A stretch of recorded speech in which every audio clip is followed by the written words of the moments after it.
Hello guys, welcome to my channel where stories filled with revenge, moral lessons and love are told. Sit back and listen closely as I share my story. Don't forget to like this video, share it with your friends, and subscribe for more powerful stories. My name is Marcus and I grew up in a quiet, affluent suburb just outside of Boston. To anyone on the outside, my life looked perfect. My father, Richard, was a successful corporate attorney, and my mother, Claudia, was a respected figure in social circles, often chairing charity events or hosting elaborate dinner parties. We lived in a grand colonial house with polished wooden floors and walls lined with family portraits that smiled with a kind of perfection I never recognized in reality. The truth was, behind that perfect front door, I was a boy fighting to breathe under the weight of expectations and criticism that never seemed to end. From the earliest age I can remember, my parents had already drawn a roadmap for me. Medicine, law, or finance, those were the only paths worth walking in their eyes. My father used to repeat, "Success is the only currency that matters, Marcus. Don't you dare settle for mediocrity." My mother's attention was just as demanding but in a different way. She cared about appearances, how I looked, who I was seen with, whether my suit was pressed before an event, or if I smiled politely when introduced to one of her friend's children. If my tie wasn't straight or my shirt wasn't tucked in, her eyes would flash disappointment so sharp it could cut me in two. The only warmth I truly knew came from my grandmother, Lillian. She lived just across town in a modest house filled with books, plants, and a constant aroma of freshly baked bread. She was the kind of woman who could make you feel seen even when you tried to hide. When I was a boy, she noticed how fascinated I became with observing people. The way they reacted when they thought no one was looking, the little tells in their faces, the nervous habits they tried to mask. She would say, "You've got a mind that doesn't just see, Marcus. You feel people. That's rare, and it's a gift." Those words became my lifeline.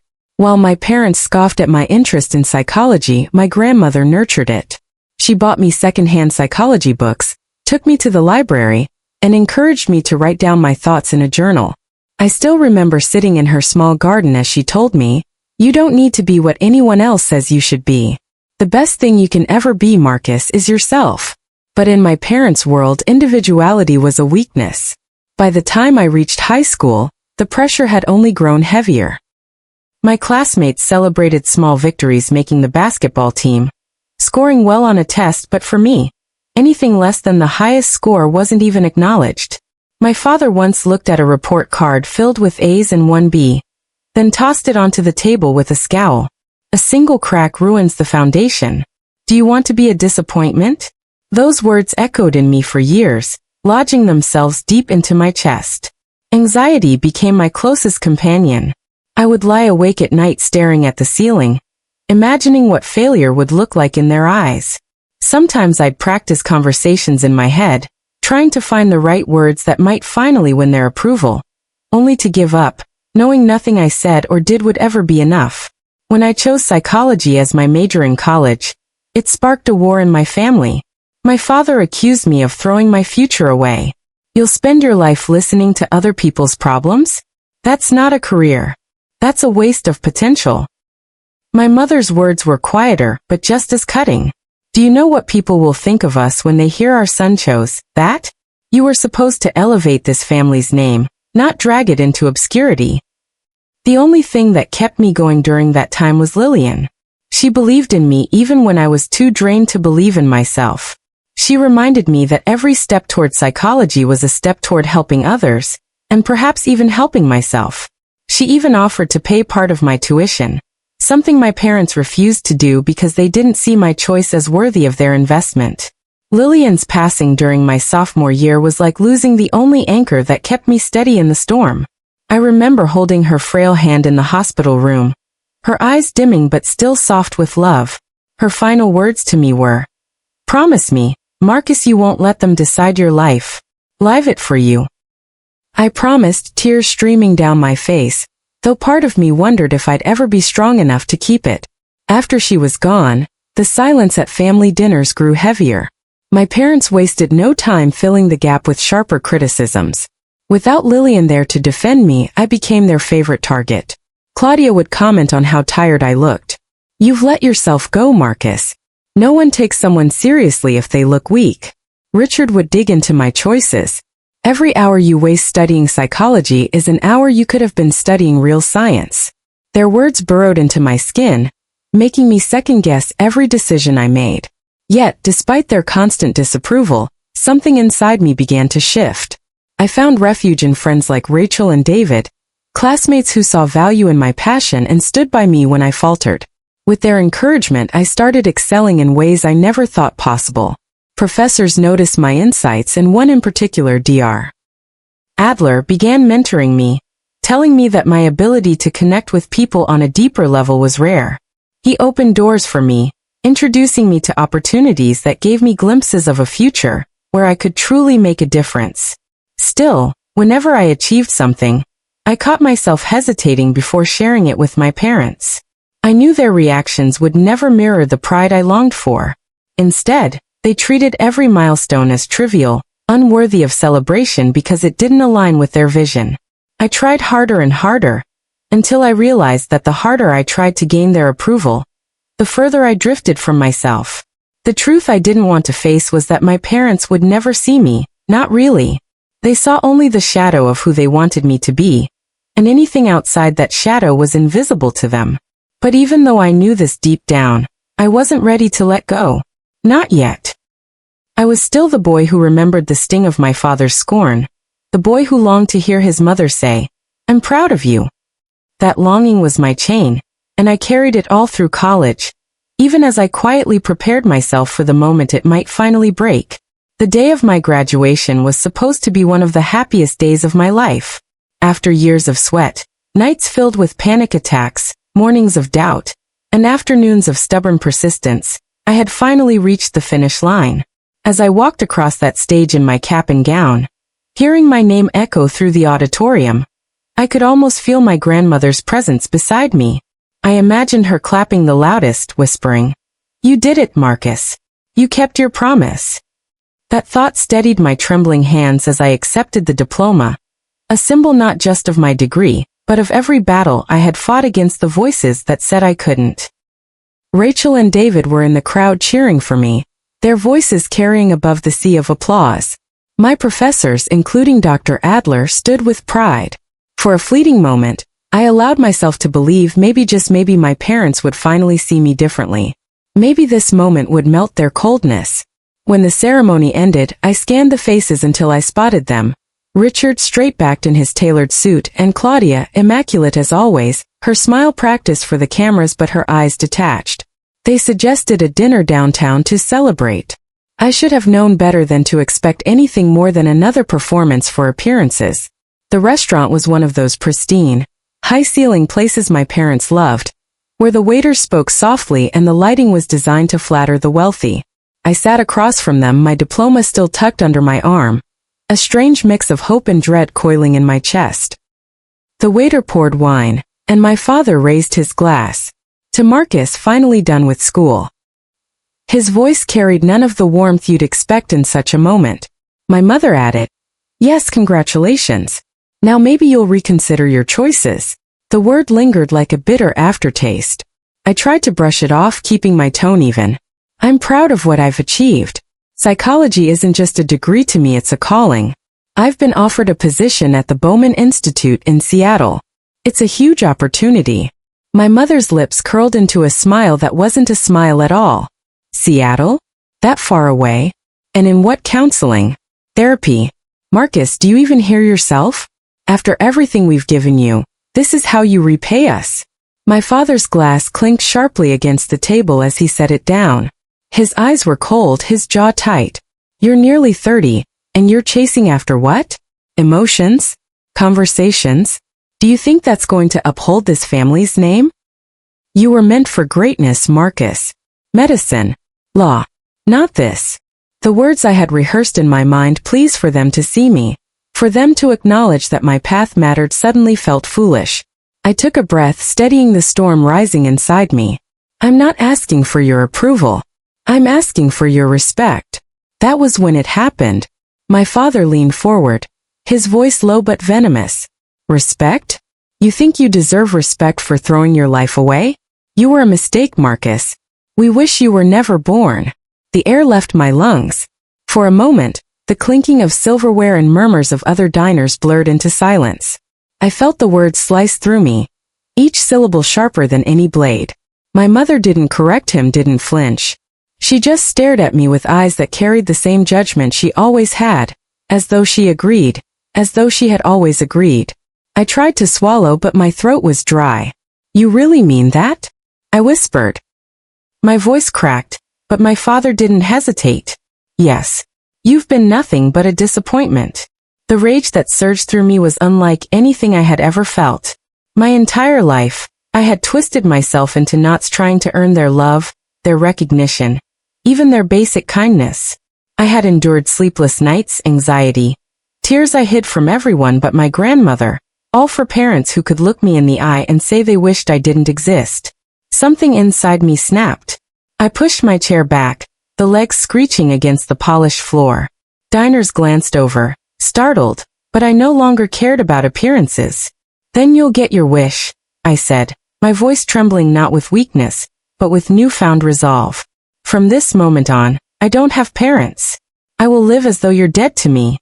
Claudia's hand tightened around her wineglass, her mask of composure slipping for the first time. Marcus, don't be dramatic. But it was too late. The fire had already lit inside me. I stood, pulling my diploma from under my arm, and setting it on the table with deliberate force. This piece of paper means more to me than you ever did, because it represents me choosing myself. And from now on, I will keep choosing myself. Richard's face turned red, but he stayed silent, perhaps stunned by the words he never thought I'd have the courage to say. Claudia looked around nervously, aware of the watching eyes, but I refused to let their obsession with appearances control me anymore. Without another word, I walked out of that restaurant. The cool night air hit my face like a baptism. My chest still burned, my eyes still stung, but underneath the pain was something new. A strange, raw sense of liberation. I wasn't their puppet anymore. Rachel and David met me outside later that night when I told them what had happened. Rachel hugged me so tightly I could feel my ribs ache, whispering, "You don't need them, Marcus. You never did." David added, "Sometimes family isn't blood. Sometimes it's the people who actually show up for you." Those words stuck with me. In the days that followed, I blocked my parents' numbers, packed my things, and bought a one-way ticket to Seattle. For the first time in my life, I was choosing distance over duty, self-respect over chains. And though my heart ached with grief for the parents I wished I had but never truly did, I knew walking away was the only way to finally live. Seattle greeted me with rain, and the smell of coffee that seemed to rise from every corner cafe. The city was alive with a rhythm completely different from Boston, less polished, more raw. A place where people seemed freer to exist as they were. That suited me perfectly, because I had decided that here, in this city thousands of miles away from Richard and Claudia, I would begin again. The Bowman Institute welcomed me with open arms. The building itself wasn't glamorous, but the work inside felt monumental. Researchers, therapists, and doctors collaborated not for prestige but for purpose. For the first time, I felt like I belonged in a community that valued the very qualities my parents had mocked: empathy, curiosity, and an unwavering desire to understand the human mind. I poured myself into the work, spending long hours in the lab, shadowing seasoned psychologists, and contributing to projects that explored trauma, resilience, and recovery. It was through that work that I began piecing myself back together. Therapy became a cornerstone of my new life. My therapist, a sharp yet compassionate woman named Dr. Bennett, helped me unravel the years of conditioning that told me my worth was tied to perfection and parental approval. I remember sitting in her office, my voice shaking as I recounted the dinner where my father told me he wished I'd never been born. She listened, and then she said something that pierced through me. "Marcus, their words said more about them than about you. They revealed their emptiness, not your inadequacy." Those words freed me in a way I didn't expect. Slowly, I stopped seeing myself through my parents' eyes. I learned to breathe without guilt, to succeed without needing their applause, to fail without fearing their wrath. Rachel and David visited often, reminding me that friendship could be thicker than blood. Together we explored the city late-night conversations on rooftops, rainy hikes through evergreen forests, laughter that filled the spaces once haunted by silence. My circle expanded too. Colleagues became friends, and for the first time, I wasn't the outsider or the disappointment. I was simply Marcus, and that was enough. 2.5 years slipped by, each one building a stronger version of me. By then, I had authored papers, contributed to groundbreaking research, and been invited to present at a national psychology conference. My career blossomed in ways my parents never imagined, but more importantly, my spirit healed in ways they never believed possible. Then came the email. It was from Claudia. Just seeing her name in my inbox sent a shiver down my spine. The message was short, almost cautious. Marcus, we'd like to see you. It's been too long. I sat staring at the screen for a long time. Part of me wanted to delete it, to pretend they no longer existed. But another part, the part shaped by Lillian's compassion, knew I needed closure. So I replied, setting the terms with a firmness I never could have before. A public cafe, 1 hour only, and no discussions of my career unless it came with respect. The day of the meeting, I arrived early, heart pounding as I sat at a corner table. When Richard and Claudia walked in, they looked older, worn in ways wealth couldn't mask. My father's hair had thinned, my mother's face lined with tension. They sat across from me, and for a moment, no one spoke. Finally, Claudia broke the silence. You look different. Her voice was soft, almost uncertain. I nodded. I am different. Richard cleared his throat. We've heard of your work. People speak highly of you. His words sounded rehearsed, as if admitting pride was against his nature. I leaned forward, meeting their eyes. If you're here to polish the family image, I'm not interested. I've built a life without you, and I'm not afraid to continue that way. If we're going to have any relationship, it will be on my terms: mutual respect, honesty, and acknowledgement of the damage your words caused. Nothing less. For once, neither of them had a sharp reply. My mother looked down at her hands, twisting the strap of her purse. My father's jaw tightened, but he didn't argue. It was as if they both realized the power they once had over me was gone. The conversation that followed wasn't perfect. They stumbled, often slipping into old patterns, but I held my ground. I corrected them when they dismissed my career, reminded them of boundaries when they tried to guilt me. By the end of the hour, I didn't walk away with new parents, but I walked away with something better: clarity. They could no longer define me. Months later, I stood on stage at the national conference, presenting research on resilience after emotional neglect. As I spoke, I glanced at the audience and felt a wave of gratitude. Not for my parents, but for the journey that had led me there.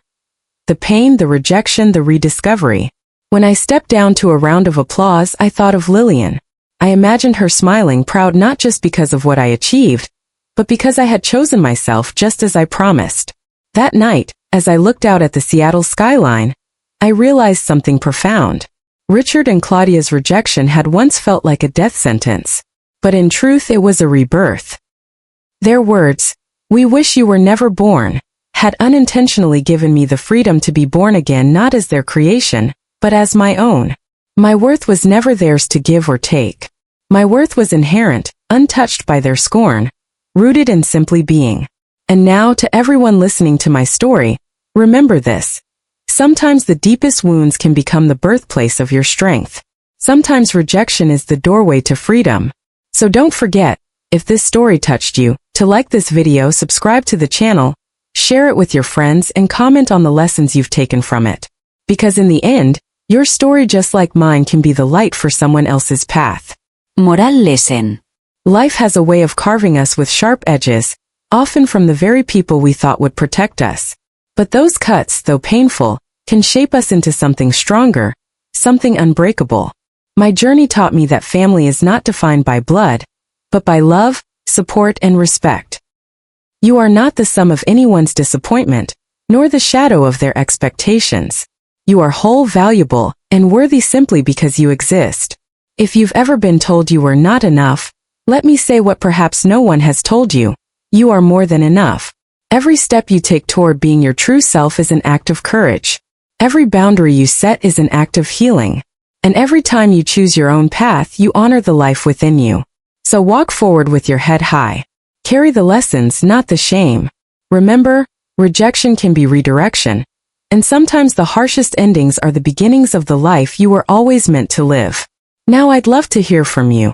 What part of my story resonated with you most? Share your thoughts below. And as Al,